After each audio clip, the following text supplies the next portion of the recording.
Bonjour à toi et bienvenue sur la chaîne de Mixed Agency, la chaîne pour les web entrepreneurs qui veulent devenir incontournables dans leur marché grâce à la spécialisation. Je m'appelle Micha et aujourd'hui je vais te parler de la différence entre un business plan, modèle d'affaires, et un business model, un modèle économique. Et pourquoi j'ai décidé de te parler de ça aujourd'hui? J'avais une conversation hier avec deux amis entrepreneurs qui me parlaient de vouloir créer une application, on va faire une levée de fonds et ça va être une app géniale, tu verras, l'idée du siècle. Je ne sais pas si vous l'avez déjà entendu, ce genre de choses.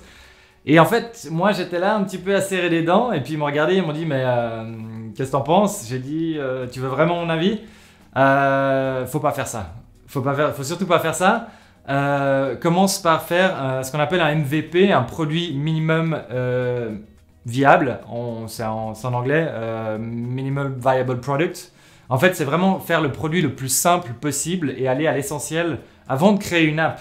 Parce que si on fait l'inverse, si on crée une app et après on se dit bah on va essayer de la vendre, ça va être beaucoup plus compliqué. Il faut d'abord savoir si on a un business qui peut marcher, si on a de la traction avec le marché, si on fait des ventes. Et là, on crée une app qui peut vraiment englober toutes ces facettes du business. Personnellement, je ne suis pas très fan des business plans, mais celui que je préfère qui parle de ça, c'est Nassim Nicolas Taleb, un écrivain incroyable d'ailleurs qui a écrit Antifragile, Skin in the Game, Black Swan. Je vous les conseille si vous avez jamais entendu parler de lui. Tapez sur Google, allez voir, c'est juste génial.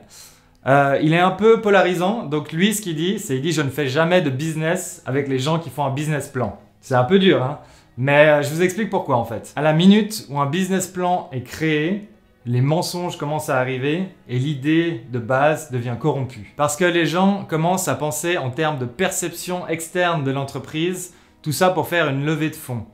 Donc c'est souvent la mort de l'innovation. Pour ça, il faut peut-être que je vous explique un tout petit peu plus ce que c'est un business plan pour ceux qui ne connaissent pas. C'est ce qu'on appelle le modèle d'affaires. Et en fait, c'est un document officiel dans lequel on va recenser plein de points comme les objectifs d'affaires, la manière et les délais dans lesquels on va atteindre ces objectifs, la nature des affaires, l'organisation de l'entreprise, les projections financières et les stratégies mises en place pour atteindre ces objectifs fixés. Un plan d'affaires est souvent nécessaire pour faire un prêt à la banque ou une levée de fonds. Pour le business model, on appelle ça aussi le modèle économique. Pour faire simple, c'est la manière dont l'entreprise gagne sa vie. Pour donner un exemple, c'est comme un architecte qui veut construire une maison, il utilise des plans. Un entrepreneur pour construire un business utilise un modèle économique. Pour établir un modèle économique, il faut se poser deux questions. Qui est le client et quels sont les objectifs qu'il essaie d'atteindre? C'est pas toujours facile à mettre en place, mais c'est essentiel pour un business. Pourquoi? Parce que 50% de l'innovation passe par un modèle économique innovant. Il est important de comprendre qu'on peut être innovant sans forcément passer par l'innovation technologique qui est souvent coûteuse, risquée et qui prend beaucoup de temps. L'innovation d'un business model passe par la recherche de nouvelles manières de créer, de capturer et de délivrer de la valeur. Quelques exemples de business models les plus connus, c'est la vente directe, j'achète à 1, je vends à 3.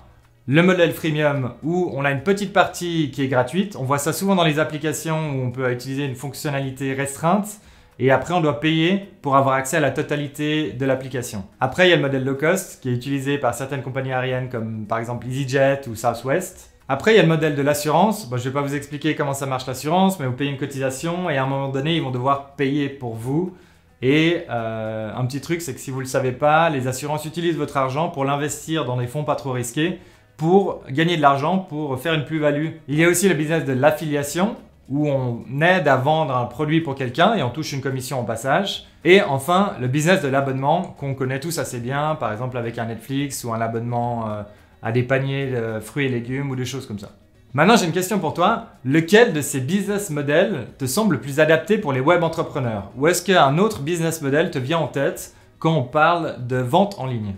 Nous allons rentrer en profondeur dans certains de ces concepts dans les prochaines vidéos. Alors n'hésite pas à nous mettre en commentaire quel business model tu utilises, quel te semble les plus pertinents pour les web entrepreneurs et si tu as des questions sur approfondir certains concepts qu'on a parlé aujourd'hui. Voilà, c'est tout pour aujourd'hui. J'espère que tu as un petit peu mieux compris la différence entre un business plan et un business model. N'oublie pas de liker cette vidéo, de t'abonner si tu veux être informé des prochaines vidéos qu'on va sortir avec des stratégies testées, des conseils et des astuces si tu veux devenir incontournable dans ton marché grâce à la spécialisation.